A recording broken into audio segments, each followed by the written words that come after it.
The people ask me, are we going to have a recession? And my answer is we might be in a recession right now and not even know it. We could be facing a global recession, including China, but just focusing on the U.S. Because that's the Fed's sort of territory. So Powell saying, the economy is great is nonsense. What he said, by the end of the year, we could be looking at 4.2% unemployment, 3.5 to 4% interest rates, and, kind of 2.7% inflation. Like, wait a second, inflation is 8.6 today. How do you get to, 2.7, number one? And then what about rising unemployment and higher interest rates? How do you reconcile those things? He said all three of those things. But what state of the world could make those things come true? There's only one, which is a recession. A recession would do it. A recession will raise unemployment.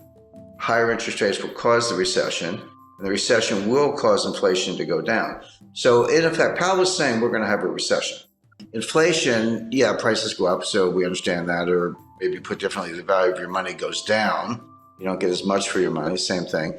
But inflation, broadly speaking, has two causes. One is called, not to get too technical, but it's called cost push. This comes from the supply side. So there's a shortage of oil, and we've got a financial and economic war going on between Russia and the United States. The U.S. really started, but U.S., EU, Canada, Australia, Japan versus Russia. That's obviously disrupting supply chain, cutting down energy supply, causing the price of oil to go up, et cetera. So that's coming from the supply side. And you're exactly right. The Fed can't drill for oil. The Fed can't plant wheat.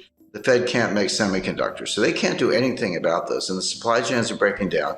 They were breaking down before the war in Ukraine, but Ukraine has made it worse.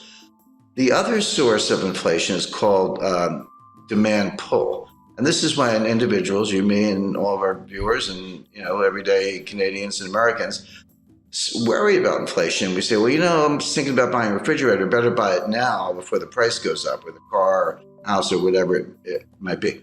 They're different, but they affect each other. When the cost push inflation from the supply side has enough effect, there's a tipping point or critical threshold in psychology. We say, maybe it is out of control. I better go buy some stuff. Then the velocity of money goes up, and then you get inflation. So the Fed can't do anything about cost push. They can't do anything about the price of oil, and you're right about that.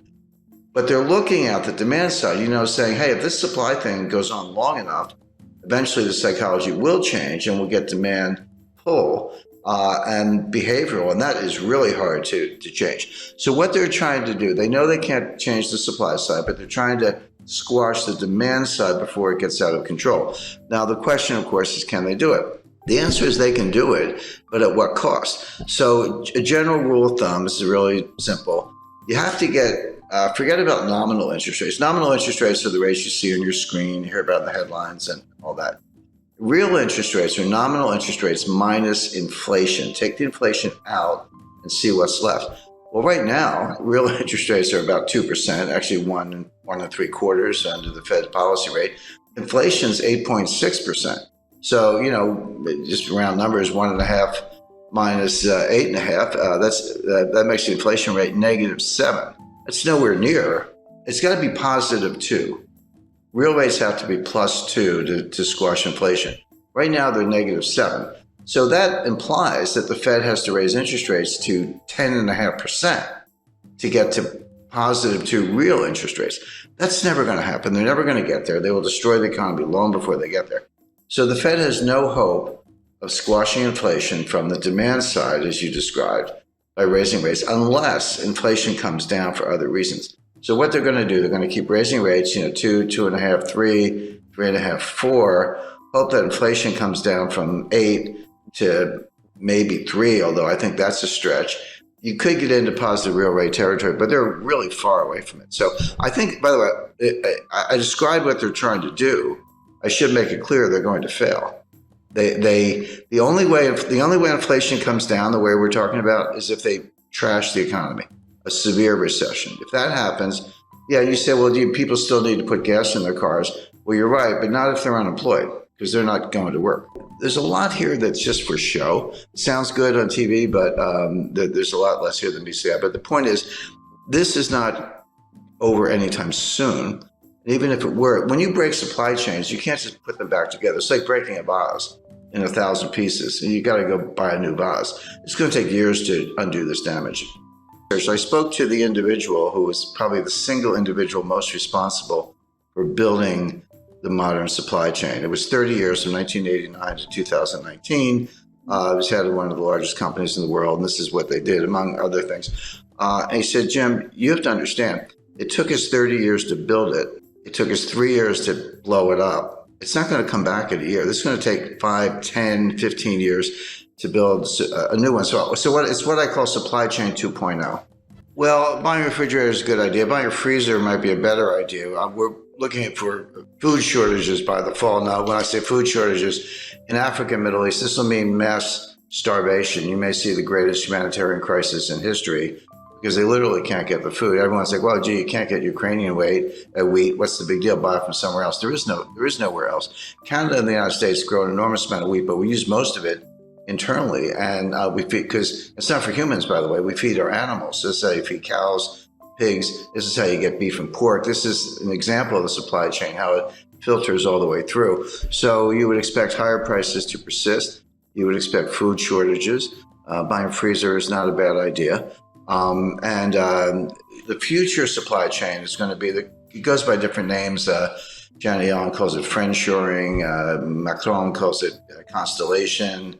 I call it a college of nations, but basically we'll have supply chains and trade, but it'll be sort of members only. So US, Canada, Australia, Europe, others, Japan, will be invited to join, but not China. Russia is going to be in the waiting room for a while. We should be better allies with Russia, but the Democrats in the United States have pretty much made that impossible, at least for the short run. And then there'll be other countries that are kind of neutral in that scheme, Brazil, India, and others. But the point is, you'll still have trade and you'll have supply chains, but it'll be kind of friendly countries, members only, and exclude China. So that decoupling is going to go ahead. The Chinese seem to be not only fine with it, but they're actually leading the way. Semiconductor manufacturing is moving back to the United States. The 20 billion of new semiconductor plants from Intel. And why is Taiwan Semiconductor spending over $5 billion to build new semiconductor fabrication plants in the United States? Well, obviously because they're worried about China. We're reshuffling the deck, but none of this stuff is easy. Semiconductor plants take 5 years to build. A new refinery, forget it. That's like 7 to 10 years. We haven't had one in the United States since 1977. So it's going to take a while to do all this.